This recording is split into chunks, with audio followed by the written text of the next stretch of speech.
Buenos días, tristeza, de Françoise Sagan. Adiós, tristeza. Buenos días, tristeza.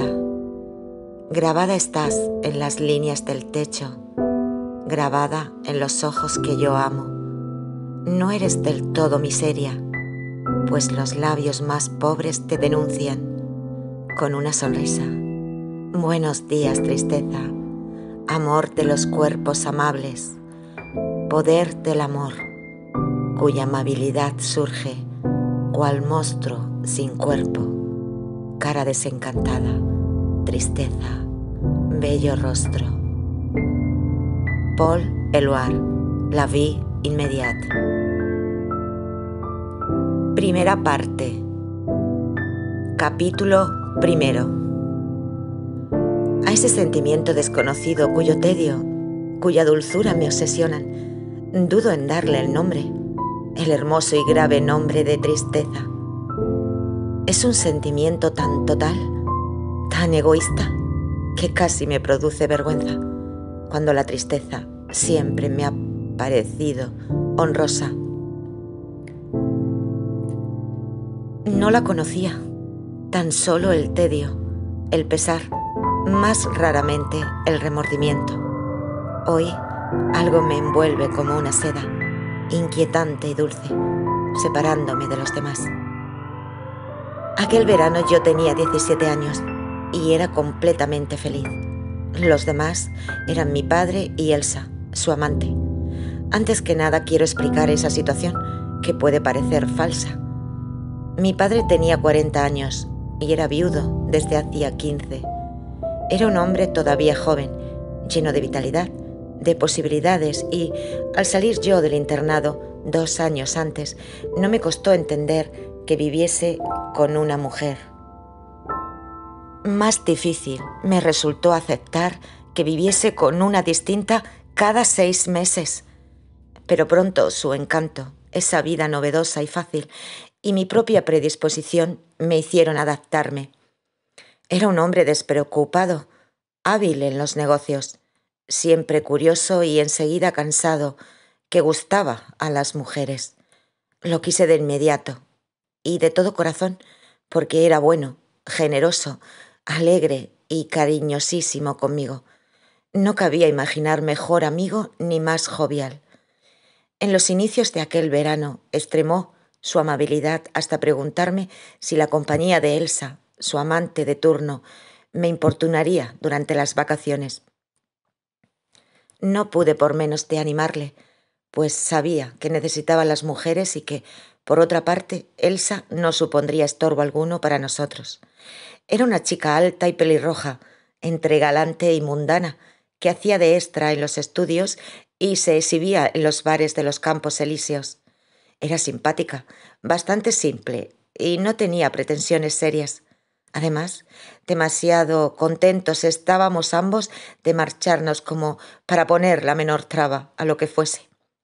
Mi padre había alquilado en el Mediterráneo una gran casa con jardín, blanca, apartada, preciosa, con la que soñábamos desde los primeros calores de junio. Se alzaba sobre un promontorio, dominando el mar, rodeada por un bosque de pinos que la ocultaba desde la carretera. Un sendero descendía hasta una cala dorada, bordeada de rocas rojizas, donde se mecía el mar. Los primeros días fueron deslumbrantes. Pasábamos horas en la playa, achicharrados bajo el sol, bronceándonos poco a poco con un color sano y dorado, salvo Elsa, cuya piel se ponía roja y acababa pelándose entre tremendos dolores.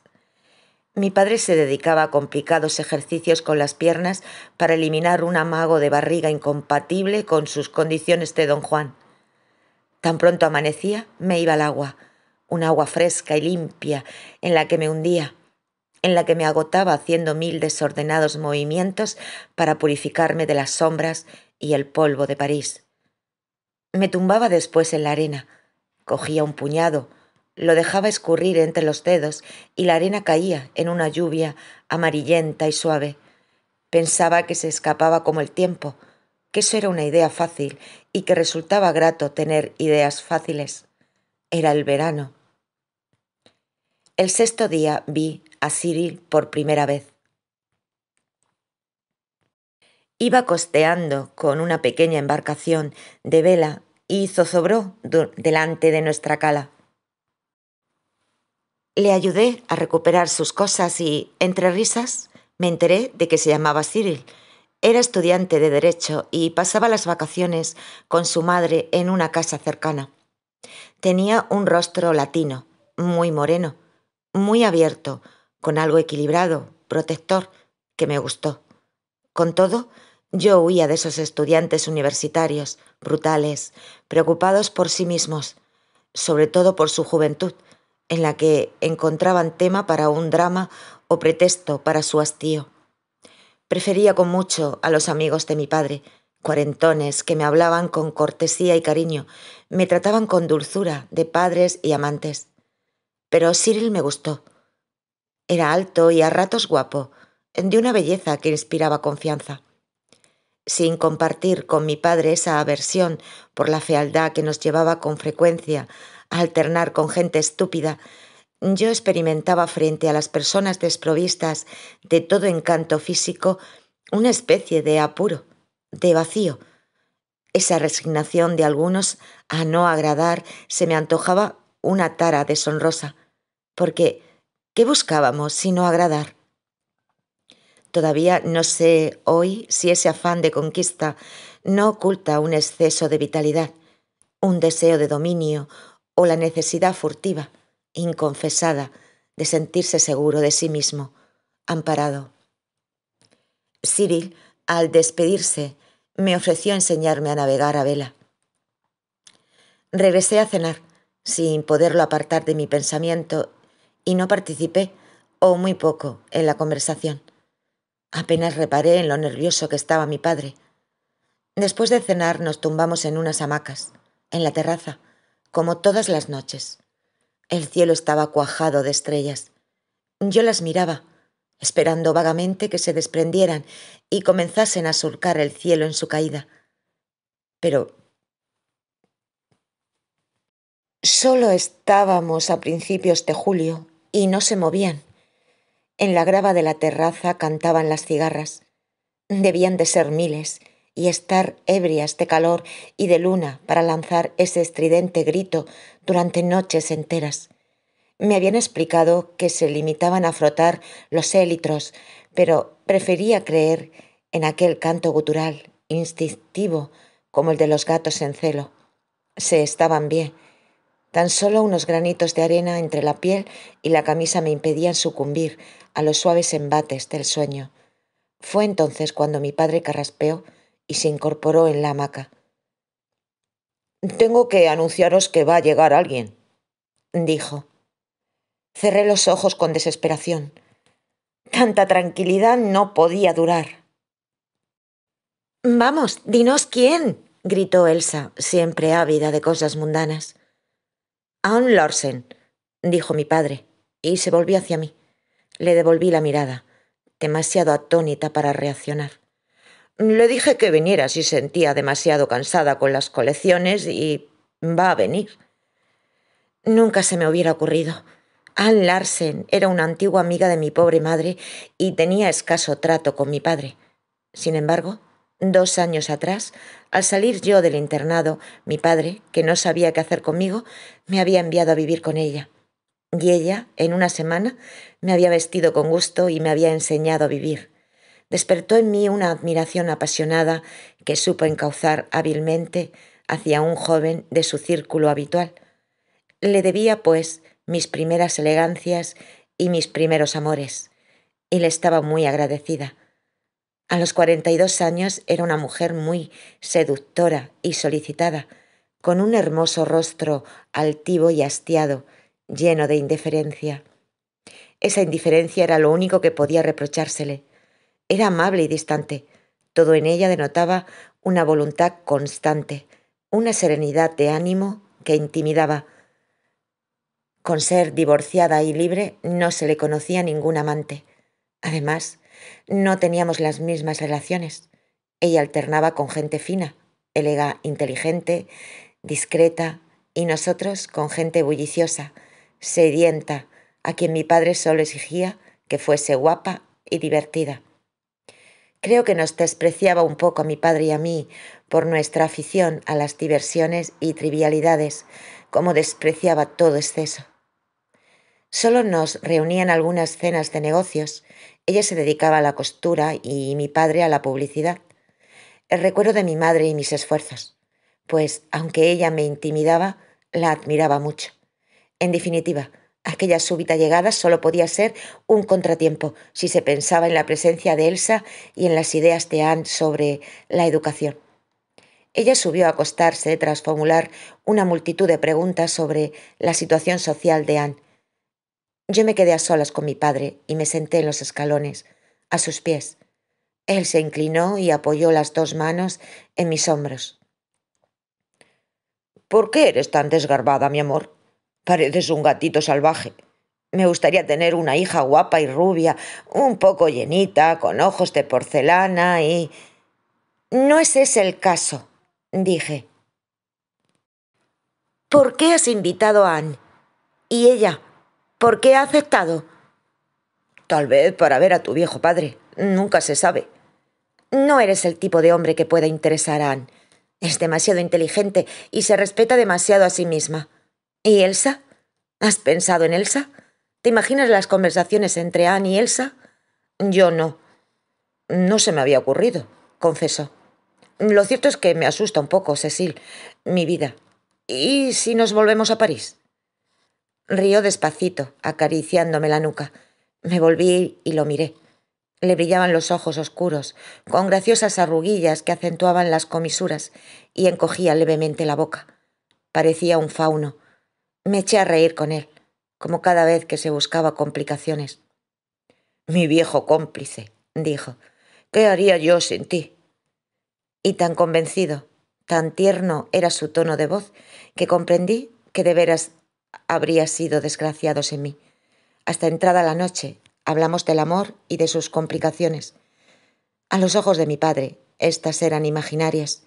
Rechazaba por sistema las nociones de fidelidad, de seriedad, de compromiso. Me explicó que eran arbitrarias, estériles. En otra persona tales opiniones me hubieran desagradado, pero sabía que, en su caso, ello no excluía ni la ternura ni la devoción, sentimientos a los que se entregaba con mayor facilidad de la que quisiera, máxime por estimarlos provisionales. Ese concepto de las cosas me seducía. Amores rápidos, violentos y pasajeros. A mi edad no seduce mucho la fidelidad. Sabía muy poco todavía del amor, citas, besos y hastíos. Capítulo 2. Anne tardaría todavía una semana en llegar. Aproveché aquellos últimos días de auténticas vacaciones. Habíamos alquilado la casa por 2 meses, pero sabía que en cuanto llegara Anne sería imposible relajarse por completo. Ella confería a las cosas una dimensión, un sentido a las palabras a los que mi padre y yo renunciábamos gustosos. Marcaba las normas del buen gusto, de la delicadeza, y era imposible no percibirlas en sus bruscas reservas, sus silencios ofendidos, sus expresiones. Resultaba un tiempo excitante y fatigoso, humillante en definitiva, porque me daba cuenta de que ella tenía razón. El día de su llegada quedó decidido que mi padre y Elsa irían a esperarla a la estación de Fréjus. Me negué enérgicamente a participar en la expedición. Mi padre, para compensar mi ausencia, cortó todos los gladiolos del jardín para ofrecérselos en cuanto se apease del tren. Me limité a aconsejarle que no dejara que Elsa le ofreciera el ramo. A las 3, cuando se marcharon, bajé a la playa. Hacía un calor sofocante. Me tumbé en la arena y me adormecí, hasta que me despertó la voz de Cyril. Abrí los ojos. El cielo estaba blanco por efectos del calor. No contesté a Cyril. No me apetecía hablar ni con él ni con nadie. Me tenía aplastada contra la arena toda la fuerza del verano. Notaba los brazos pesados, la boca seca. —¿Estás muerta? —dijo. —De lejos pareces un náufrago abandonado. Sonreí. Se sentó a mi lado y el corazón empezó a latirme con fuerza, sordamente, porque al moverse me había rozado el hombro con la mano. 10 veces, durante la última semana, mis brillantes maniobras navales nos habían precipitado al fondo del agua, enlazado al uno con el otro, sin que la cosa me turbase en lo más mínimo. Pero hoy bastaba ese calor, ese letargo, la torpeza de ese gesto, para que algo se desgarrase en mí suavemente. Volví la cabeza hacia él. Me miraba. Empezaba a conocerlo. Era equilibrado, más virtuoso tal vez que lo habitual a su edad. Por ejemplo, nuestra situación, una curiosa familia de 3, le chocaba. Era demasiado bueno o demasiado tímido para decírmelo, pero lo notaba en las miradas de reojo, rencorosas, que le lanzaba a mi padre. Le hubiera gustado que aquello me atormentase, pero no era así. Lo único que me atormentaba en aquel momento era su mirada y el martilleo de mi corazón. Se inclinó hacia mí. Desfilaron por mi mente los últimos días de aquella semana, mi confianza, mi tranquilidad a su lado, y me desagradó que aquella boca larga y un poco gruesa se me aproximara. —Cyril —dije—, éramos tan felices. Me besó dulcemente. Miré al cielo. Luego no vi ya más que luces rojas que estallaban bajo mis párpados apretados. El calor, el aturdimiento, el sabor de los primeros besos, los suspiros duraron largos minutos. Un bocinazo nos separó como ladrones. Dejé a Cyril sin decir una palabra y subí hacia la casa. Tan rápido regresó me extrañaba. El tren de Anne no debía de haber llegado todavía. Sin embargo, me la encontré en la terraza, bajando de su coche. —Esta es la casa de la Bella Durmiente —dijo—. ¡Qué morena estás, Cecil! Me alegro de verte. —Yo también. Pero, ¿llegas de París? He preferido venir en coche. Eso sí, estoy rendida. La acompañé a su habitación. Abrí la ventana con la esperanza de ver el barquito de Cyril, pero había desaparecido. Anne se había sentado en la cama. Advertí los pequeños cercos oscuros en torno a sus ojos. —Este chalet es precioso —suspiró—. ¿Dónde está el dueño de la casa? Ha ido a buscarte a la estación con Elsa. Había dejado la maleta en una silla y, al volverme hacia ella, me llevé un sobresalto. Su rostro se había descompuesto bruscamente y le temblaba la boca. —¿Elsa Mackenbourg? ¿Has traído aquí a Elsa Mackenbourg?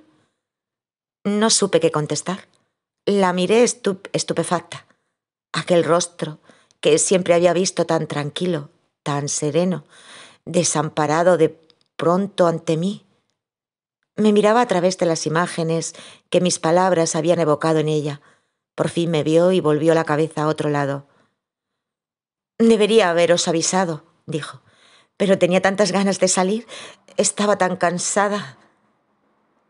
—¿Y ahora? —continué maquinalmente. —¿Ahora qué? —dijo. Su mirada era interrogadora, despectiva. No había ocurrido nada. —Ahora has llegado —dije tontamente frotándome las manos—. Me alegro mucho de que estés aquí, ¿sabes? Te espero abajo. Si quieres tomar algo, el bar está bien surtido. Salí balbuceando y bajé la escalera totalmente desconcertada. ¿Por qué esa cara? Esa voz alterada, ese desasosiego. Me senté en una tumbona y cerré los ojos. Intenté evocar todos los rostros duros, reconfortantes de Anne. La ironía, el aplomo, la autoridad. El descubrir aquel rostro vulnerable me conmovía e irritaba a un tiempo. ¿Estaría ella enamorada de mi padre? ¿Era posible que lo quisiera? Nada de mi padre coincidía con sus gustos. Era débil, frívolo, pasivo a ratos, ¿Podía tal vez deberse tan solo al cansancio del viaje, a la indignación moral? Me pasé una hora haciendo conjeturas. A las 5 llegó mi padre con Elsa. Lo miré apearse del coche. Intenté saber si Anne podía quererlo. Caminaba hacia mí, la cabeza un poco echada hacia atrás, con prisa. Pensé que era muy posible que Anne le quisiese, que cualquiera le quisiese. «¡No estaba Anne!», me gritó. «Espero que no se haya caído del tren». «Está en su habitación. Ha venido en coche». «¿De veras? Estupendo. Pues súbele el ramo». «¿Me habías comprado flores?», se oyó la voz de Anne. «¡Qué amable!». Bajaba por la escalera a su encuentro, relajada, sonriente, con un vestido que no parecía haber viajado.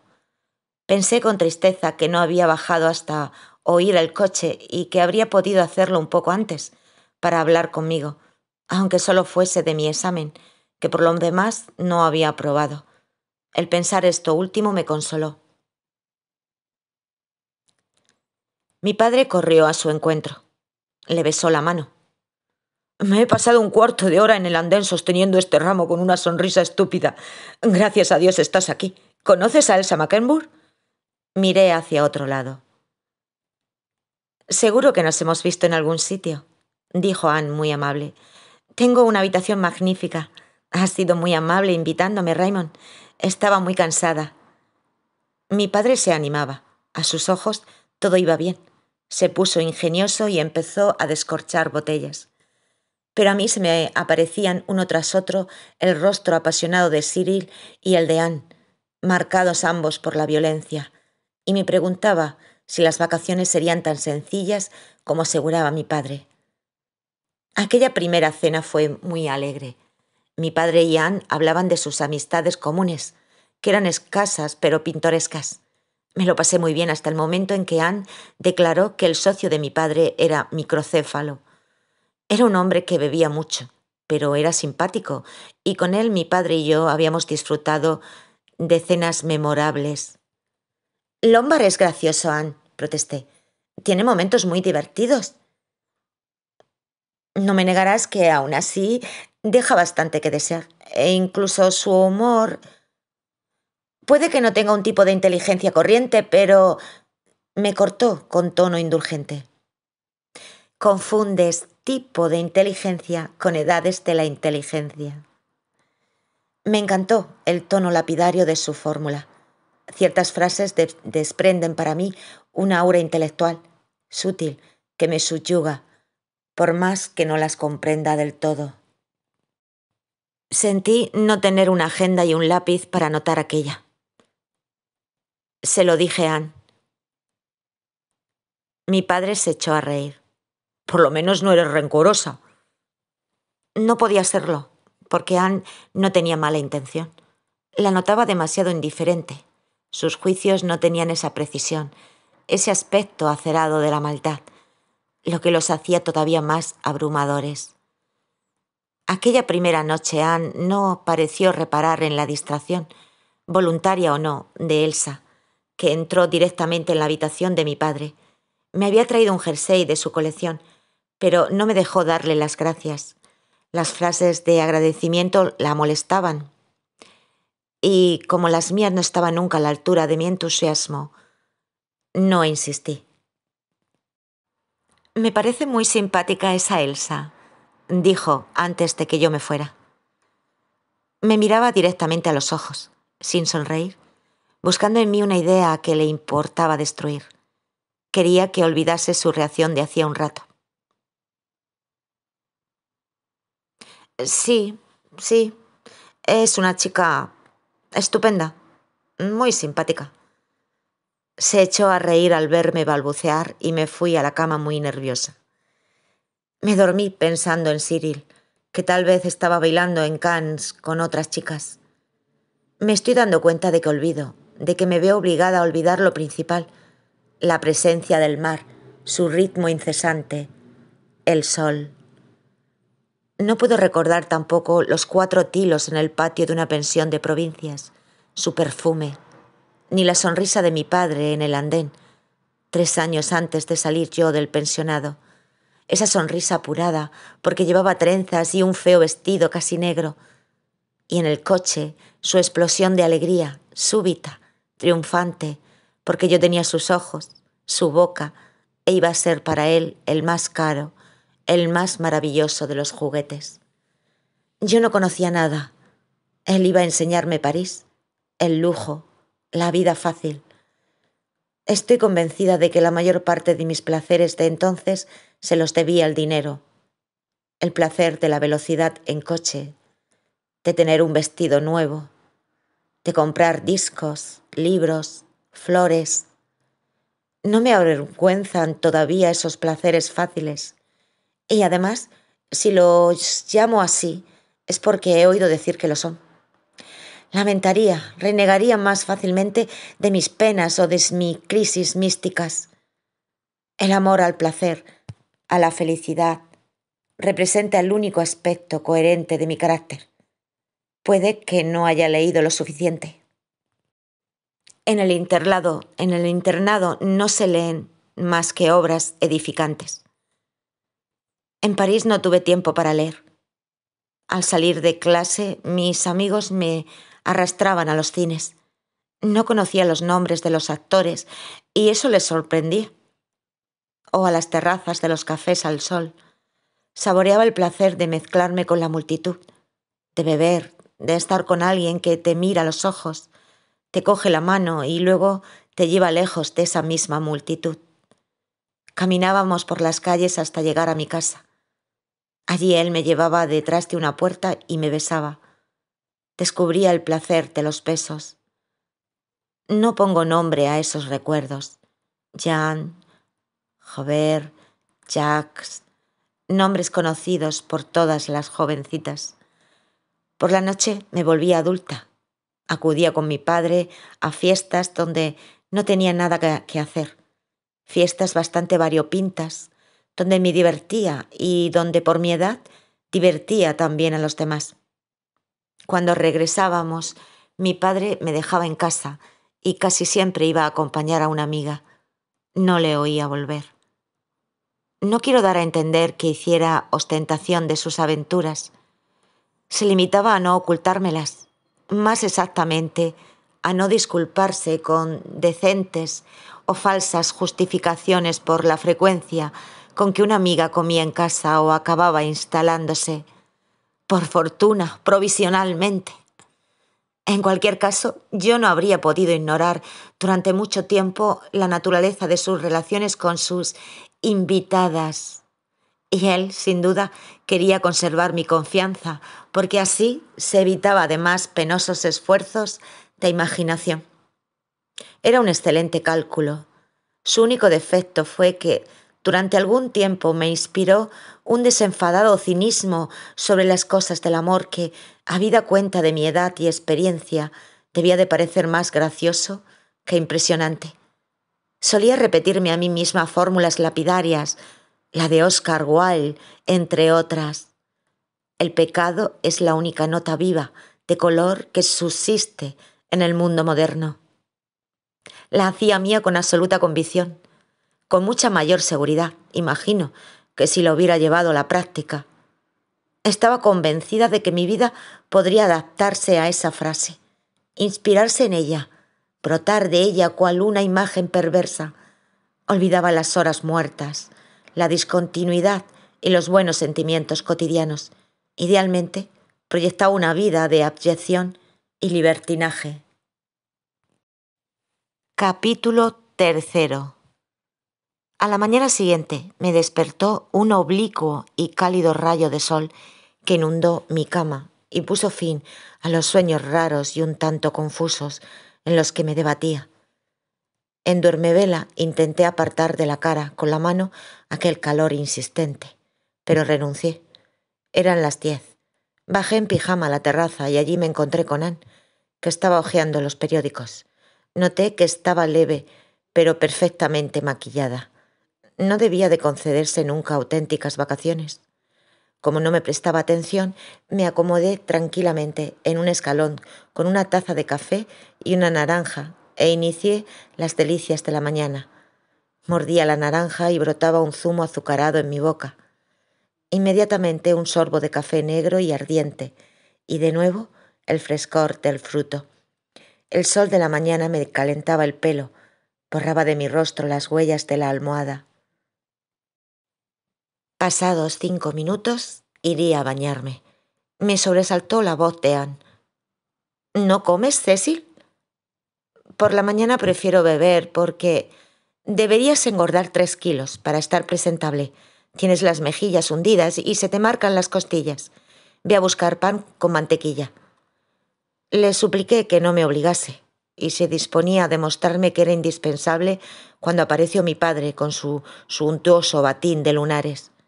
«¡Qué delicioso espectáculo!», dijo. «2 niñas tostándose al sol y hablando del pan con mantequilla». «Niñas solo hay una, por desgracia», dijo Anne riendo. «Que yo tengo tu edad, Raymond». Mi padre se inclinó y le cogió la mano. «Siempre tan mala», dijo tiernamente, y vi que a Anne le temblaban los párpados, como si hubiese recibido una caricia imprevista. Aproveché para escabullirme. En la escalera me crucé con Elsa. Era evidente que salía de la cama, con los párpados hinchados y los labios pálidos en el rostro enrojecido por el sol. Estuve a punto de pararla, de decirle que Anne estaba abajo, con su cara maquillada y pulcra, dispuesta a broncearse sin riesgos, comedidamente. Estuve a punto de advertirle, pero podía tomárselo a mal. Tenía 29 años, 13 menos que Anne, y eso le parecía una baza definitiva. Tomé mi traje de baño y corrí a la sala, a la cala. Para mi sorpresa, ya estaba allí Cyril, sentado en su barco. Vino a mi encuentro, muy serio, y me tomó las manos. «Quería pedirte perdón por lo de ayer», dijo. «Fue culpa mía», atajé. No me sentía en absoluto ofendida y me sorprendía su aire solemne. «No sé lo que me haría», añadió empujando la embarcación al mar. «No tienes por qué», dije alegremente. «Sí». Me había metido ya en la embarcación. Él estaba de pie con el agua hasta las rodillas, apoyado con ambas manos en la borda como en el estado de un tribunal. Comprendí que no subiría hasta que hablásemos y lo miré con la atención necesaria. Conocía bien su cara y no me engañaba. Pensé que tenía 25 años, que quizás se tomaba por un corruptor, y eso me dio risa. «No te rías», dijo. «Sé que hice muy mal ayer, ¿sabes? No hay nada que te defienda contra mí. Tu padre, esa mujer, el ejemplo. Aunque fuera un cerdo redomado, daría lo mismo. Me creerías igual». Ni siquiera resultaba ridículo. Notaba que era bueno y estaba dispuesto a quererme, que a mí me gustaría quererle. Le eché los brazos al cuello y pegué mi mejilla a la suya. Era ancho de hombros y su cuerpo duro se apretaba contra el mío. «Qué simpático eres, Cyril», murmuré. «Vas a ser como un hermano para mí». Me rodeó con los brazos dejando escapar una pequeña exclamación de enfado y me separó suavemente del barco. Me tenía apretada contra él, alzada, la cabeza apoyada en su hombro. En aquel momento le quería, bañado por la luz de la mañana, tan dorado, tan simpático, tan dulce como yo. Me protegía. Cuando su boca buscó la mía, me puse a temblar, de placer como él, y no hubo en nuestro beso remordimiento ni vergüenza, solo una profunda búsqueda, salpicada de murmullos. Me solté y nadé hacia el barco, que marchaba a la deriva. Hundí la cara en el agua, para recomponerla, refrescarla. El agua estaba verde. Notaba que me inundaba una felicidad, una despreocupación perfecta. A las 11:30 Cyril se marchó y aparecieron mi padre y sus mujeres por el sendero. Mi padre caminaba entre ambas, sujetándolas, tendiéndoles sucesivamente la mano con esa solicitud y naturalidad que le eran tan propias. Anne seguía llevando el albornoz. Se lo quitó tranquilamente, ante nuestras miradas observadoras, y se tumbó. Esbelta de cintura, de piernas perfectas, solo podía reprochársele alguna leve estría en la piel, resultado sin duda de años de constantes cuidados y atenciones. Dirigí maquinalmente a mi padre una mirada aprobadora, arqueando una ceja. Para mi sorpresa, no me la devolvió y cerró los ojos. La pobre Elsa, que estaba hecha una lástima, se embadurnaba con aceite. No le di ni una semana a mi padre para... Anne volvió la cabeza hacia mí. Cecil, ¿cómo es que aquí te levantas tan pronto? En París te quedabas en la cama hasta las 12. Allí tenía trabajo, dije. Acababa agotada. No sonrió. Solo sonreía cuando le apetecía, nunca por cumplir, como todo el mundo. ¿Y tu examen? Suspendido, dije con vehemencia. Y bien suspendido. Tienes que aprobarlo en octubre, necesariamente. ¿Para qué? Intervino mi padre. Yo nunca he tenido ningún título y llevo una vida fastuosa. Tú tenías cierta fortuna cuando empezaste, recordó Anne. Mi hija siempre encontrará hombres que la mantengan, dijo mi padre noblemente. Elsa se echó a reír y se interrumpió al ver que la mirábamos los tres. Tiene que trabajar estas vacaciones, dijo Anne, cerrando los ojos para dar por zanjada la conversación. Dirigí una mirada de angustia a mi padre. Me contestó con una sonrisilla apurada. Me vi ante las páginas de Bergson con aquellos renglones negros que me bailaban y la risa de Cyril abajo. La idea me espantó. Me arrastré hasta Anne. La llamé en voz baja. Abrió los ojos. Incliné hacia ella un rostro inquieto, suplicante, sorbiéndome un poco las mejillas para dar una imagen de intelectual agotada. Anne, dije, no irás a hacerme eso, obligarme a trabajar con semejantes calores, con lo bien que podrían sentarme estas vacaciones. Me miró con fijeza un instante y sonrió misteriosamente volviendo la cabeza a otro lado. Tengo que hacerte eso, incluso con estos calores, como tú dices. Solo me lo reprocharás durante un par de días, conociéndote como te conozco, y aprobarás el examen. Hay cosas a las que no se hace una, dije muy seria. Me lanzó una mirada divertida e insolente y me volví a tumbar en la arena, inquietísima. Elsa peroraba sobre las fiestas de la costa. Pero mi padre no la escuchaba, situado en el vértice del triángulo que formaban sus cuerpos. Dirigía el perfil de Anne a sus hombros, miradas un poco fijas, impávidas, que yo reconocía. Su mano se abría y cerraba sobre la arena con un movimiento suave, regular, incansable. Corrí hacia el mar y me zambullí gimiendo sobre las vacaciones que hubiéramos podido tener, que no tendríamos. Teníamos todos los elementos de un drama. Un seductor, una mujer galante y una mujer juiciosa. Divisé en el fondo del mar una preciosa concha, una piedra rosada y azul. Hundí el brazo para cogerla, la conservé, suavecita y pulida, en la mano hasta la hora de comer. Decidí que era un talismán, que no me separaría de ella en todo el verano. No sé por qué no la he perdido, yo que lo pierdo todo. Hoy la tengo en la mano, rosada y tibia, y me entran ganas de llorar. Capítulo 4. Lo que más me sorprendió en los días siguientes fue lo sumamente amable que estuvo Anne con Elsa. No replicó nunca las numerosas tonterías que abundaban en la conversación de ésta, con una de esas frases breves cuyo secreto poseía y que hubieran puesto a la pobre Elsa en ridículo. Yo aplaudía para mis adentros su paciencia y generosidad, sin reparar en la habilidad que ello implicaba. Mi padre no habría tardado en cansarse de aquel jueguecillo feroz. Así, en cambio, le estaba agradecido y no sabía qué hacer para demostrárselo. Tal agradecimiento no era por lo demás sino un pretexto. Le hablaba, desde luego, como a una mujer muy respetada, como una segunda madre de su hija. Utilizaba incluso esa carta para que en todo momento pareciera que me confiaba a la protección de Anne, que la hacía un poco responsable de mí, con la intención de acercársela más, de vincularla más estrechamente a nosotros. Pero tenía con ella miradas, gestos que se dirigen a la mujer a quien todavía no se conoce y que se desea conocer. En el placer, claro. Las mismas miradas que sorprendía yo a ratos en Cyril y que despertaban en mí ganas de huir de él y a la vez de provocarlo.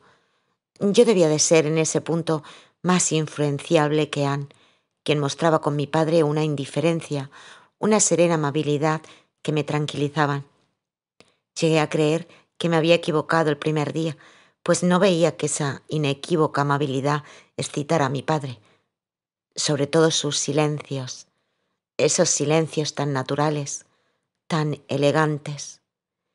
Eran como la antítesis de la incesante cháchara de Elsa, como el sol y la sombra. Pobre Elsa, no se daba cuenta de nada. Seguía exuberante y agitada, con la cara ajada por el sol. Un día, sin embargo, debió de notar algo, de interceptar una mirada de mi padre. La vi murmurarle algo al oído antes de comer. Durante un instante, mi padre pareció disgustado, sorprendido, pero al final asintió sonriendo. Tras tomar el café, Elsa se levantó y al llegar a la puerta se volvió hacia nosotros con expresión lánguida, inspirada, según me pareció, en el cine americano, e imprimiendo a su entonación 10 años de galantería francesa, inquirió: ¿Vienes, Raymond? Mi padre se levantó, casi ruboroso, y fue tras ella al tiempo que ensalzaba las virtudes de la siesta. Anne no se movió. El cigarrillo le humeaba en los dedos. Me sentí obligada a decir algo. La gente dice que la siesta descansa mucho, pero a mí no me lo parece. Me interrumpí de inmediato, consciente de lo equívoco de mi frase. Por favor, dijo Anne secamente. No hubo en su tono el menor equívoco. Enseguida había visto en mi frase una broma de mal gusto. Tenía un rostro deliberadamente sereno y relajado que me emocionó. Tal vez, en aquel momento, envidiaba apasionadamente a Elsa. Para consolarla, me vino a la mente una idea cínica, que me encantó como todas las ideas cínicas que se me ocurrían. Me daban una especie de aplomo, de embriagadora complicidad conmigo misma. No pude por menos de expresarla en voz alta. Te diré que, con las insolaciones de Elsa, ese tipo de siesta no será muy excitante para ninguno de los dos. Más me hubiera valido callarme. Aborrezco ese tipo de reflexiones, dijo Anne. A tu edad, más que estúpido, resulta penoso. Me irrité bruscamente. Solo lo decía en broma. Lo siento. Ya sé que en el fondo estarán muy contentos. Se volvió hacia mí con expresión hastiada. Me disculpé de inmediato. Tornó a cerrar los ojos y empezó a hablar con voz queda, paciente. Te haces una idea un poco simplista del amor. No consiste en una serie de sensaciones independientes entre sí. Pensé que así habían sido todos mis amores. Una emoción súbita ante un rostro, un gesto, un beso. Instantes plenos, sin coherencia. A eso se reducía todo mi recuerdo. Es otra cosa, decía Anne. Un cariño constante, la dulzura, la añoranza, cosas que tú no puedes entender. Hizo un gesto evasivo con la mano y cogió un periódico. Me hubiera gustado que se enfadase, que abandonara aquella resignada indiferencia ante mi carencia sentimental. Pensé que tenía razón, que yo vivía como un animal, a merced de los demás, que era pobre y débil. Me desprecié y ello me resultó especialmente duro porque no estaba acostumbrada a hacerlo. Rara vez me juzgaba a mí misma, ni para bien ni para mal. Subí a mi cuarto y me sumí en la ensoñación. Las sábanas estaban tibias debajo de mí. Seguía oyendo las palabras de Anne. Es otra cosa, es una añoranza. ¿Había añorado yo alguna vez a alguien? No recuerdo los incidentes de aquellos 15 días. Como ya he dicho, no quería ver nada concreto, amenazante. De lo que vino después hasta el final de las vacaciones, por supuesto, me acuerdo con toda exactitud, pues dediqué a ello toda mi atención, todas mis posibilidades. Pero aquellas 3 semanas felices en definitiva, ¿qué día miró mi padre ostensiblemente la boca de Anne? ¿O le reprochó en voz alta su indiferencia fingiendo reír? ¿Cuándo comparó sin sonreír su sutileza con la simpleza de Elsa? Mi tranquilidad descansaba en la idea estúpida de que se conocían desde hacía 15 años y en que si hubieran tenido que quererse, habrían empezado a quererse mucho antes.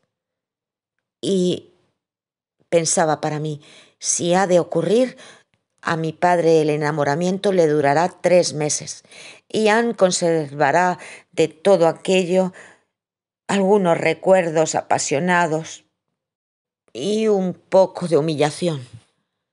¿Ignoraba acaso que Anne no era la típica mujer a la que se puede abandonar por las buenas? Pero estaba allí Cyril y él me bastaba para llenar mis pensamientos. Íbamos con frecuencia a las Wauters de Saint-Tropez. Bailábamos al ritmo de un tránsido clarinete, musitándonos palabras de amor que olvidaba al día siguiente, pero que sonaban dulcísimas la misma noche. Durante el día navegábamos a vela por la costa. A veces nos acompañaba mi padre. Tenía en gran estima a Cyril, sobre todo desde que este último le había dejado ganar una carrera de crawl. Le llamaba con un diminutivo afectuoso.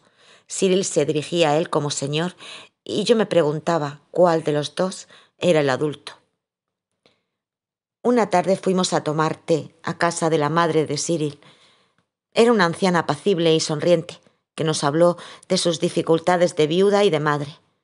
Mi padre se identificó con ella y, mientras dirigía a Anne miradas de gratitud, felicitó repetidas veces a la señora. Debo confesar que nunca temían perder el tiempo. Anne contemplaba el espectáculo esgrimiendo una amable sonrisa. A la vuelta declaró que la señora era encantadora. Yo prorrumpí en imprecaciones contra esa clase de ancianas. Ambos se volvieron hacia mí con una sonrisa indulgente y divertida que me sacó de mis casillas.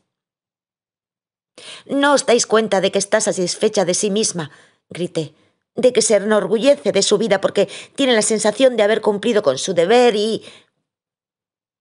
«Y es así», dijo Anne.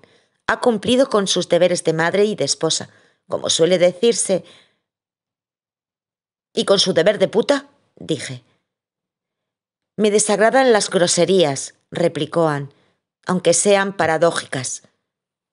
«Si no hay ninguna paradoja. Se casó como se casa todo el mundo, por deseo o porque toca hacerlo. Tuvo un hijo. ¿Ya sabes cómo vienen los hijos?». «Supongo que menos que tú», ironizó Anne, «pero alguna noción tengo». «Bien, pues educó a ese hijo. Probablemente se ahorró las angustias y las molestias del adulterio. Ha llevado la vida que llevan miles de mujeres y se siente orgullosa, ¿comprendes? Se hallaba en la situación de joven burguesa, esposa y madre y no ha hecho nada por salir de ella. Se jacta de no haber hecho esto o aquello y de no haber realizado algo». «No tiene mucho sentido lo que dices», observó mi padre. «Es un espejuelo», grité. «Una se dice después. He cumplido con mi deber, porque no ha hecho nada. Sí, nacida en su ambiente, se hubiese convertido en una mujer de la calle, sí que habría tenido mérito». «Repites cosas que están de moda, pero que son insustanciales», dijo Anne. Puede que fuera cierto. Pensaba lo que decía, pero era verdad que lo había oído decir. Con todo, mi vida y la de mi padre corroboraban esa teoría, y Anne me humillaba despreciándola. Se puede estar tan apegado a nimiedades como a otras cosas, pero Anne no me consideraba un ser pensante. Me parecía urgente, primordial, abrirle los ojos cuanto antes.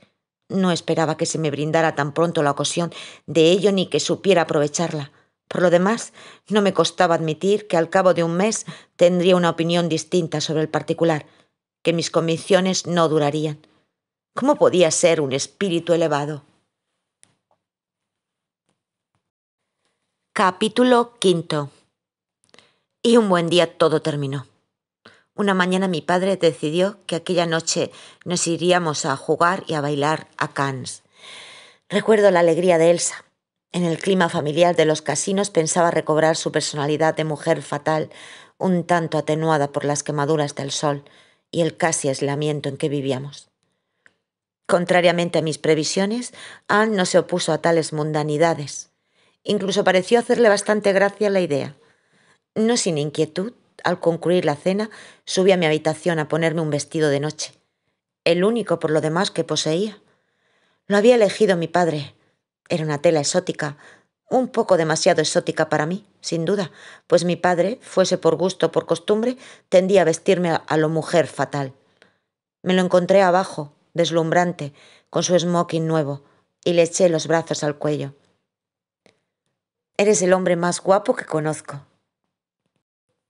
«Después de Cyril», dijo sin creerlo. «y yo no conozco ninguna muchacha más guapa que tú». «Después de Elsa y de Anne», dije sin creérmelo yo tampoco. «Ya que no están aquí y que se permiten hacernos esperar, ven a bailar con tu anciano padre y sus reumas». Recobré la euforia que precedía a nuestras salidas. Realmente no tenía nada de anciano. Mientras bailábamos, respiré su perfume familiar, mezcla de colonia, calor y tabaco. Bailaba siguiendo el ritmo, con los ojos entornados y una sonrisa feliz, irreprimible como la mía, en la comisura de los labios. «Tienes que enseñarme a bailar el bebop», dijo, olvidando su reuma. Dejó de bailar para recibir con un murmullo maquinal y halagador la llegada de Elsa.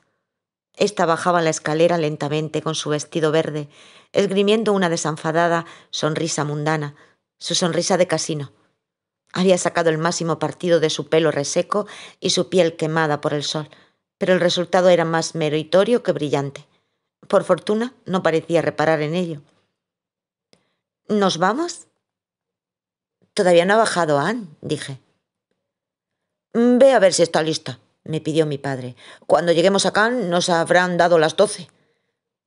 Subí la escalera, enredándome con el vestido, y llamé a la puerta de Anne. Me gritó que pasase.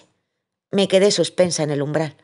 Llevaba un vestido gris, de un gris extraordinario, casi blanco, al que se adhería la luz, como ciertas tonalidades del mar al amanecer.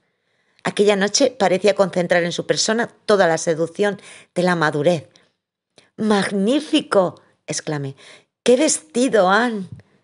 Sonrió en el espejo, como se sonríe alguien de quien uno va a separarse. «Ese gris es un acierto», dijo. «El acierto eres tú». Me cogió de la oreja y me miró. Sus ojos eran de un azul oscuro.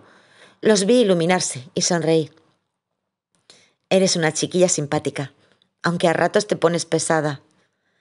Pasó ante mí sin comentar mi vestido, cosa que a un tiempo me alegró y me dolió. Bajó la escalera, la primera, y vi que mi padre salía a su encuentro. Se detuvo al pie de la escalera, alzando el rostro hacia ella, con el pie apoyado en el primer escalón. Elsa también la miraba bajar. Recuerdo exactamente aquella escena, en primer plano, delante de mí, la nuca dorada, los hombros perfectos de Anne. Un poco más abajo, el rostro deslumbrado de mi padre, su mano tendida y, ya más lejos, la figura de Elsa. «Anne», dijo mi padre, «estás maravillosa». Ella le sonrió al pasar y cogió el abrigo. «¿Nos encontramos allá?», dijo. «¿Vienes conmigo, Cecil?». Me dejó conducir el coche.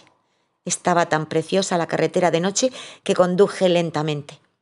Anne no decía nada, ni parecía reparar en el trompeteo enloquecido de la radio. Cuando en una curva nos adelantó el cabriolé de mi padre, ni pestañeó. Yo me sentía ya totalmente al margen del juego, ante un espectáculo en el que no podía intervenir. En el casino, mi padre se las ingenió para que nos perdiéramos de vista. Recalé en el bar, con Elsa y un amigo suyo, un sudamericano medio borracho. Se dedicaba al teatro y, a pesar de su estado, su conversación resultaba interesante por la pasión que ponía en sus palabras. Pasé una hora agradable con él, pero Elsa se aburría. Aunque conocía a un par de monstruos sagrados, no le interesaba la técnica teatral. Me preguntó bruscamente dónde estaba mi padre, como si yo pudiese saber algo. y luego se alejó. El sudamericano pareció lamentarlo un instante, pero con otro whisky se animó. Yo no pensaba en nada. Estaba en plena euforia, pues había participado por cortesía en sus libaciones. La cosa se puso aún más graciosa cuando se empeñó en bailar. Me veía obligada a aguantarlo y apartar los pies para que no me pisara, lo que exigía no poca energía. Nos reíamos tanto que cuando Elsa me golpeó en el hombro y vi sus aires de Cassandra, estuve a punto de mandarla al infierno. «No los encuentro», dijo. Tenía una expresión alterada. Se le había ido el maquillaje, dejándole la cara desnuda y ojerosa. Ofrecía un aspecto lamentable. De pronto me entró una gran indignación contra mi padre. Su descortesía era inconcebible. «Ah, ya sé dónde están», dije sonriendo, como si se tratase de algo muy natural que no debía inspirarle la menor inquietud. «Enseguida vuelvo». El sudamericano, privado de mi apoyo, cayó en los brazos de Elsa, donde pareció encontrarse a gusto. Pensé con tristeza que estaba más rellenita que yo y que no cabía reprochárselo. El casino era grande. Lo recorrí 2 veces sin resultado. Inspeccioné las terrazas y al final pensé en el coche. Necesité un buen rato para dar con él en el aparcamiento. Estaban allí. Me acerqué por detrás y los divisé por el cristal del fondo. Vi sus perfiles muy próximos y muy graves, extrañamente hermosos a la luz de las farolas. Se miraban. Debían de estar hablando en voz baja. Veía moverse sus labios. Tenía ganas de irme, pero me acordé de Elsa y abrí la portezuela. La mano de mi padre descansaba en el brazo de Anne. Apenas me miraron. «¿Os lo pasáis bien?», pregunté cortésmente. «¿Qué ocurre?», dijo mi padre con tono irritado. «¿Qué haces tú aquí?». «¿Y vosotros? Elsa lleva buscándoos 1 hora». Anne volvió la cabeza hacia mí, lentamente, como a su pesar. «Regresamos. Dile que estaba cansada y que me ha acompañado tu padre. Cuando os hayáis divertido bastante, volvéis con mi coche». Yo temblaba de indignación y no me salían las palabras. «Cuando nos hayamos divertido bastante. Pero no os dais cuenta, es repugnante». «¿Qué es lo que es repugnante?», preguntó mi padre sorprendido. «Llevas a la playa una chica de piel delicada y cuando ves que se ha pelado toda, la dejas tirada. Demasiado fácil. ¿Y ahora qué le digo yo a Elsa?». Anne se había vuelto hacia él, con expresión hastiada. Él le sonreía, sin hacerme caso. Exploté indignada.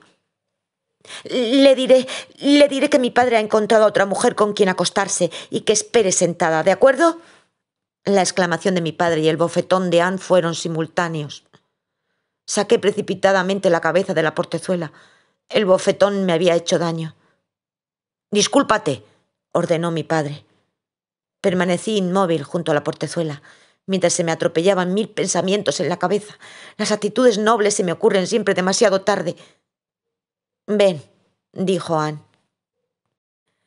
No parecía amenazadora y me acerqué. Me puso la mano en la mejilla y me habló con dulzura, lentamente, como si fuese un poco tonta. «No seas mala. Lo siento mucho por Elsa. Pero tienes el suficiente tacto para arreglarlo todo lo mejor posible. Mañana hablaremos. ¿Te he hecho mucho daño?». «No, dije cortésmente. Su súbita dulzura, mi arrebato anterior, me daban ganas de llorar. Los vi marcharse y me sentí completamente vacía. Mi único consuelo era el pensar en mi propia delicadeza. Caminé lentamente hasta el casino, donde me encontré a Elsa y al sudamericano, asido a su brazo. «Anne no se encontraba bien», dije con tono desenfadado. «La ha tenido que acompañar papá. ¿Vamos a tomar algo?». Elsa me miraba sin contestarme. Busqué un argumento convincente. «Ha tenido náuseas. Es horroroso. Su vestido ha quedado hecho una lástima». Tal pormenor se me antojaba de una autenticidad irrefutable, pero Elsa se echó a llorar, despacito, tristemente. La miré, sin saber qué hacer. «Cecil», dijo. «Oh, Cecil, éramos tan felices». Redoblaban sus sollozos. El sudamericano se echó a llorar a su vez, repitiendo: «Éramos tan felices, tan felices». En aquel momento aborrecía a Anne y a mi padre. Habría hecho cualquier cosa por evitar las lágrimas de la pobre Elsa, que se le corriese el rímel, que sollozara el sudamericano. No está todo dicho, Elsa. Vámonos las dos a casa. Volveré a recoger mis maletas, sollozó. Adiós, Cecil. Nos llevábamos bien. Nunca había hablado con ella de otra cosa que no fuese del tiempo o de modas, pero me pareció perder a una vieja amiga. Di media vuelta bruscamente y eché a correr hacia el coche. Capítulo 6. La mañana siguiente fue penosa, sin duda por los whiskies de la víspera. Me desperté atravesada en la cama, en la oscuridad, con la boca pastosa y el cuerpo desagradablemente empapado. A través de las rendijas del postigo se filtraba un rayo de sol por el que subían apretadas columnas de polvo. No tenía ganas ni de levantarme ni de quedarme en la cama. Me preguntaba si Elsa regresaría y qué caras pondrían Anne y mi padre aquella mañana. Me obligué a pensar en ellos para poder levantarme sin notar el esfuerzo. Por fin lo logré y pisé las frescas baldosas de la habitación, doliente y aturdida. El espejo me devolvió un triste reflejo. Me apoyé en él, unos ojos dilatados, la boca hinchada, un rostro desconocido, el mío. ¿Serían esos labios, esas proporciones, esos odiosos y arbitrarios límites la causa de mi debilidad y cobardía? Y si estaba limitada, ¿por qué lo advertía de un modo tan evidente, tan contrario a mi manera de ser? Me complací detestándome, odiando aquel rostro de lobo, hundido y arrugado por la disipación. Me puse a repetir esa palabra, sordamente, mirándome a los ojos, y de pronto me vi sonreír. Valiente disipación, en efecto, unas miserables copas, un bofetón y unos sollozos. Me cepillé los dientes y bajé. Mi padre y Anne estaban ya en la terraza, sentados muy juntos ante la bandeja del desayuno. Farfullé un vago saludo y me senté frente a ellos. No me atreví a mirarlos por pudor, hasta que su silencio me obligó a alzar la vista. Anne estaba ojerosa, única señal de su noche de amor. Ambos sonreían con cara de felicidad. Eso me impresionó. La felicidad siempre me ha parecido una ratificación, un triunfo. ¿Has dormido bien?, preguntó mi padre. Regular, contesté. Anoche bebí demasiado whisky. Me serví una taza de café. Lo probé y lo dejé de inmediato. Había en el silencio de ambos una especie de textura, de espera, que me hacía sentirme incómoda. Estaba demasiado cansada para aguantarlo mucho tiempo. ¿Qué pasa? Ponéis cara de misterio. Mi padre encendió un pitillo con gesto que pretendía aparentar tranquilidad. Anne me miraba, manifiestamente nerviosa, por una vez. Me gustaría preguntarte algo, dijo por fin. Me temí lo peor. ¿Algún otro recado para Elsa? Volvió la cara hacia mi padre. Tu padre y yo queremos casarnos. La miré fijamente y luego miré a mi padre. Durante un minuto esperé de él una señal, un guiño que me hubiera indignado y tranquilizado a un tiempo. Se miraba las manos. Pensé, no es posible, pero sabía ya que era cierto. Es una idea estupenda, dije para ganar tiempo. No me cabía en la cabeza. Mi padre, tan obstinadamente opuesto al matrimonio, a cualquier tipo de vínculo, decidido en una noche. Aquello cambiaba por completo nuestra vida. Perdíamos la independencia. Vislumbré de pronto la vida que llevaríamos los tres, una vida equilibrada de pronto por la inteligencia, el refinamiento de Anne, esa vida que le envidiaba. Amigos inteligentes, sensibles, veladas felices, tranquilas. De repente, las cenas tumultuosas, los sudamericanos, las Elsas, me parecieron despreciables. Me inundaba un sentimiento de superioridad, de orgullo. Es una idea estupenda, de verdad, repetí y les sonreí. Gatita mía, sabía que te alegrarías, dijo mi padre. Estaba relajado, encantado. El rostro de Anne, transformado por las fatigas del amor, parecía más accesible, más tierno que nunca. Ven aquí, gatita, dijo mi padre. Me tendió las manos y me atrajo hacia él, hacia ella. Estaba medio arrodillada ante ambos.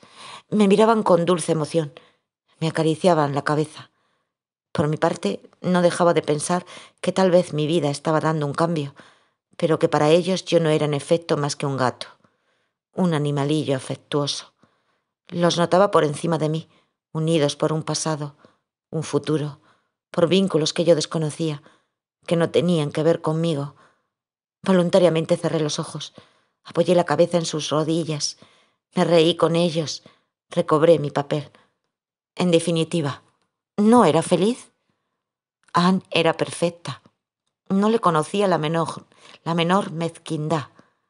Me guiaría, me aliviaría la vida, me marcaría en cualquier circunstancia el buen camino. Pasaría a ser una persona cabal y, conmigo, también mi padre. Mi padre se levantó a buscar una botella de champán. Yo estaba asqueada. Se le veía feliz, que era lo principal, pero lo había visto tantas veces feliz a causa de una mujer. Sufría un poco por ti, dijo Anne. ¿Por qué? Pregunté. Oyéndola me daba la impresión de que mi veto hubiera podido impedir el matrimonio de dos adultos. Temía que tuvieras miedo de mí, dijo, y se echó a reír. Me eché a reír también porque efectivamente me inspiraba cierto miedo. Con ello quería decirme a la vez que lo sabía y que era inútil. ¿No te parece ridículo este matrimonio de viejos? No sois viejos, dije con toda la convicción necesaria, porque mi padre regresaba bailando con una botella debajo del brazo. Se sentó junto a Anne y le rodeó los hombros con el brazo. Ella hizo con su cuerpo un movimiento hacia él que me hizo bajar los ojos. Sin duda por eso se casaba con él. Por su risa, por ese brazo firme y reconfortante, por su vitalidad, su calor. 40 años, el miedo a la soledad, quizá los últimos impulsos de los sentidos.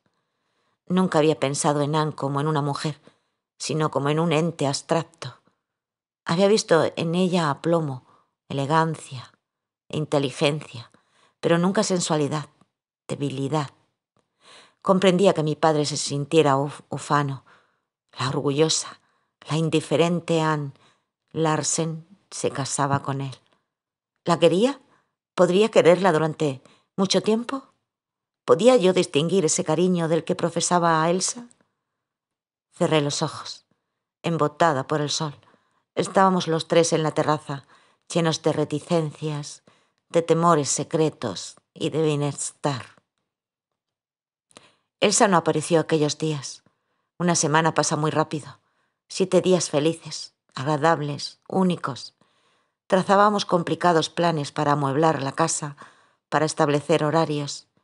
Mi padre y yo nos complacíamos en hacerlos ajustados y severos, con la inconsciencia de quienes no los han cumplido nunca.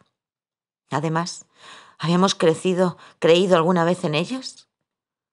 Acudir a comer a las 12:30 todos los días en el mismo sitio, cenar en casa, no salir por la noche. ¿Lo creía de veras posible mi padre? Sin embargo, enterraba alegremente la bohemia y ensalzaba el orden, la vida burguesa, elegante, organizada. Sin duda todo esto no era tanto para él como para mí, sino castillos en el aire. Conservé de aquella semana un recuerdo que hoy me complazco en explorar para probarme a mí misma. Anne se mostraba relajada, confiada, con gran dulzura. Mi padre la quería. Los veía bajar por la mañana, apoyados el uno en el otro, riendo juntos, ojerosos, y me hubiera gustado, lo prometo, que aquello durase toda la vida. Al anochecer solíamos bajar a tomar un aperitivo en una terraza frente al mar. Todo el mundo nos tomaba por una familia unida, normal, y yo Acostumbrada a salir sola con mi padre y a suscitar sonrisas, miradas de malicia o de compasión, disfrutaba recobrando un papel propio de mi edad. La boda debía celebrarse en París, a la vuelta de vacaciones. El pobre Cyril había seguido, no sin cierto asombro, nuestras transformaciones internas, pero este desenlace legal era de su agrado. Navegábamos juntos, nos besábamos cuando nos apetecía y a veces, cuando apretaba su boca contra la mía, se me aparecía la cara de Anne, su cara suavemente marchita por la mañana. Con esa suerte de lentitud, de feliz indolencia que confería el amor a sus gestos, y la envidiaba. Los besos se agotan, y sin duda si Cyril me hubiera querido menos, aquella semana me habría convertido en su amante.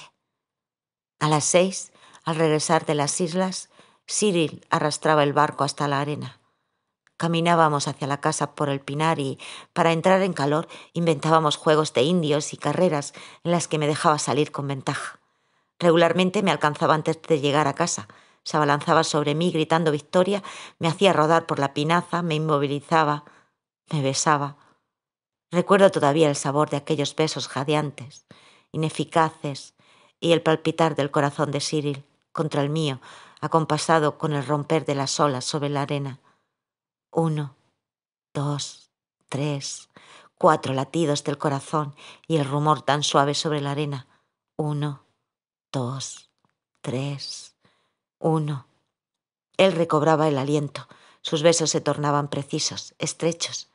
Yo no dejaba de oír ya el ruido del mar, y en mis oídos solo resonaban los pasos rápidos y reiterados de mi propia sangre. Una noche nos separó la voz de Anne. Cyril estaba tumbado sobre mí, medio desnudos los dos, a la luz llena de arreboles y sombras del crepúsculo, y comprendo que aquello pudo engañar a Anne. Pronunció mi nombre con tono seco. Cyril se levantó de un salto, avergonzado, por supuesto. Yo me incorporé a mi vez, más lentamente, mirando a Anne.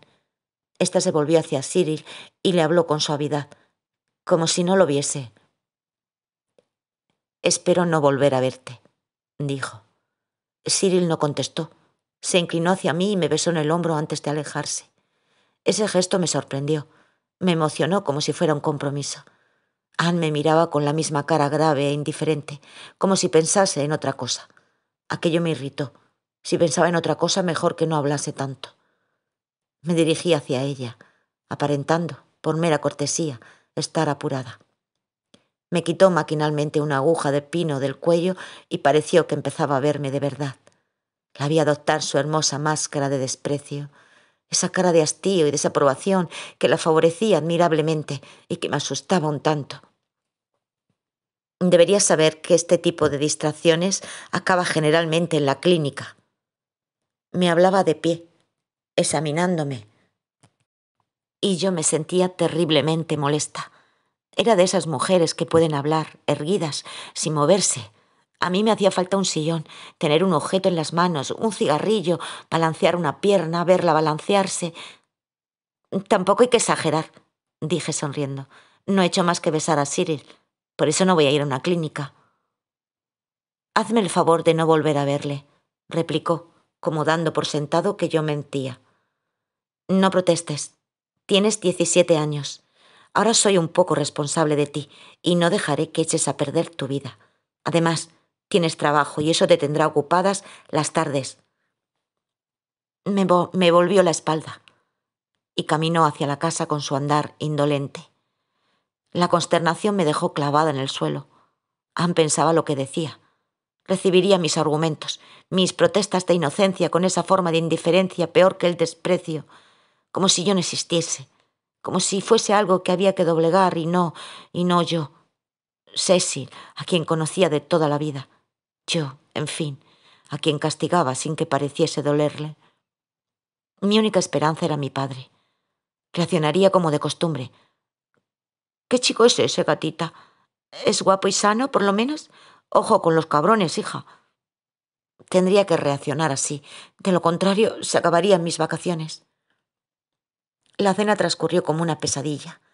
A Anne ni se le había pasado por la cabeza decirme: «No le diré nada a tu padre, no soy una delatora, pero debes prometerme que estudiarás». Ese tipo de cálculo no iba con ella. Me alegraba y se lo echaba en cara a un tiempo, porque ello me habría permitido despreciarla. Como siempre, evitó dar ese paso en falso y solo después de la sopa pareció recordar el incidente. Me gustaría que le dieses un par de buenos consejos a tu hija, Raymond. Esta noche me la he encontrado en el Pinar con Cyril y parecían estar muy acaramelados. Mi padre, pobrecillo, intentó tomárselo a broma. ¿Qué me dices? ¿Y qué hacían? Nos besábamos, grité con vehemencia. Anse ha pensado que... No me he pensado nada, me cortó. Pero creo que sería bueno que dejara de verlo durante algún tiempo y se dedicase a estudiar un poco de filosofía. Pobre niña, dijo mi padre. Al fin y al cabo, ese Cyril es un buen chico. También Cecil es una buena chica, dijo Anne. Por eso sentiría muchísimo que le ocurriese un accidente. Y con la total libertad que tiene aquí, la compañía constante de ese chico y el ocio de que disfrutan, me parece inevitable. ¿A ti no? Al oír ese «a ti no», alcé los ojos y mi padre bajó los suyos, muy apurado. Seguramente tienes razón, dijo. Sí, al fin y al cabo deberías estudiar un poco, Cecil. No querrás repetir, supongo. ¿A ti qué te parece?, contesté secamente. Me miró y apartó los ojos de inmediato. Yo estaba desconcertada. Me daba cuenta de que la despreocupación es el único sentimiento que puede inspirar nuestra vida sin darnos argumentos para defendernos.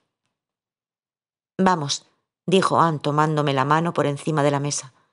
Vas a cambiar tu imagen de muchacha montaraz por la de buena colegiala. Y solo durante un mes. No es tan grave, ¿no? Me miraba sonriendo. Planteada así, la discusión era sencilla. Aparté la mano suavemente. Sí, dije, es grave. Lo dije tan quedo que no me oyeron o no quisieron oírme. A la mañana siguiente me tropecé con una frase de Bergson.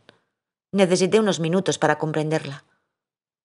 Por mucha heterogeneidad que podamos hallar en principio entre los hechos y la causa, y por más que medie una gran distancia entre una regla de conducta y una afirmación sobre el fondo de las cosas, el impulso de amar a la humanidad nos ha venido siempre de un contacto con el principio generador de la raza humana. Me repetí esa frase, primero lentamente, para no ponerme nerviosa, y luego en voz alta. Hundí la cabeza entre las manos y la miré con atención. Por fin la comprendí y me sentí tan fría, tan impotente como al leerla por primera vez. No podía seguir. Miré las líneas siguientes con la misma aplicación y buena voluntad, y de pronto algo se alzó en mí como una ráfaga de viento. Me arrojó sobre la cama. Me acordé de Cyril, que me estaría esperando en la cala dorada, del suave balanceo del barco, del sabor de nuestros besos, y pensé en Anne. Pensé en ella con tal vehemencia que me senté en la cama, con el corazón palpitándome, y me dije que aquello era estúpido y monstruoso, que no era más que una niña mimada y perezosa, y que no tenía derecho a pensar así. Y seguí cavilando a mi pesar, cavilando que Anne era funesta y peligrosa, y que había que apartarla de nuestro camino. Me acordaba del desayuno de hacía un momento, de que lo había pasado con los dientes apretados, humillada, destrozada por el rencor, sentimiento que despreciaba, que me hacía sentirme ridícula. Sí, eso era lo que le echaba en cara a Anne, que me impedía quererme a mí misma. Yo, hecha para la felicidad, la amabilidad, la despreocupación, penetraba por su culpa en un mundo de reproches, de mala conciencia en el que, demasiado inexperta para la introspección, me perdía yo misma. ¿Y qué me aportaba Anne? Sopesé su fuerza. Había querido a mi padre, lo tenía. Nos convertiría poco a poco en el marido y la hijastra de Anne Larsen. O sea, en dos personas civilizadas, bien educadas y felices, porque nos haría ser felices. Veía claramente con qué facilidad nosotros, inestables, cederíamos al atractivo de las normas y de la responsabilidad. Era una mujer demasiado eficaz. Mi padre empezaba ya a distanciarse de mí. Esa expresión apurada, huidiza, que le había visto en la mesa me obsesionaba, me torturaba. Recordaba con ganas de llorar nuestras antiguas complicidades, nuestras risas cuando regresábamos de madrugada en coche por las calles blancas de París. Todo eso se había acabado. Ahora me tocaba a mí verme influida, remodelada y orientada por Anne. Ni siquiera sufriría. Anne obraría con inteligencia, ironía, dulzura. No sería capaz de resistirme. Transcurridos 3 meses, no tendría ni ganas. Era absolutamente necesario reaccionar, recobrar a mi padre y nuestra vida de antaño. Con qué encanto se me aparecían de repente los 2 felices e incoherentes años que acababan de pasar, esos 2 años de los que tan pronto había renegado el otro día. La libertad de pensar y de mal pensar y de pensar poco. La libertad de elegir yo mismo mi vida, de elegirme a mí misma. No puedo decir de ser yo misma, puesto que no era más que un barro moldeable, pero sí la libertad de rechazar los moldes.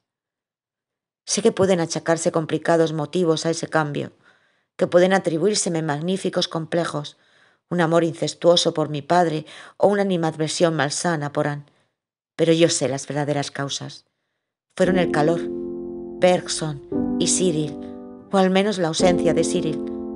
Estuve cavilando toda la tarde al respecto, pasando por una serie de estados desagradables, pero resultantes todos ellos del siguiente descubrimiento. Estábamos a merced de Anne. No estaba acostumbrada a meditar, me ponía de mal humor. En la mesa, como por la mañana, no abrí la boca. Mi padre se creyó obligado a bromear. Lo que más me gusta de la juventud es su vitalidad, su conversación. Lo miré violentamente, con dureza. Era cierto que le gustaba la juventud. ¿Y con quién había hablado yo sino con él? De todo habíamos hablado. Del amor, de la muerte, de la música, y ahora me abandonaba. Me desarmaba él mismo. Le miré pensando, no me quieres ya como antes, me has traicionado. E intenté hacérselo entender sin hablar. Estaba desesperada. Me miró también, súbitamente alarmado, comprendiendo tal vez que aquello ya no era un juego y que peligraba nuestra armonía. Lo vi petrificarse en un gesto de interrogación. Anne se volvió hacia mí. «Tienes mala cara. ¿Tengo remordimientos por hacerte trabajar?» No contesté. Me aborrecía demasiado a mí misma por aquella especie de drama que ya no podía detener. Habíamos acabado de cenar. En la terraza, en el rectángulo luminoso proyectado por la mesa del comedor, vi la mano de Anne, una mano larga y viva, balancearse, encontrar la de mi padre. Pensé en Cyril. Me hubiese gustado que me cogiese en sus brazos, en aquella terraza acribillada por las cigarras y la luna. Me hubiera gustado que alguien me acariciara, me consolara, me reconciliara conmigo misma. Mi padre y Anne callaban. Tenían ante ellos una noche de amor. Yo tenía a Bergson. Intenté llorar, compadecerme de mí misma. Fue en vano. Ya solo me compadecía de Anne, como si estuviese segura de vencerla.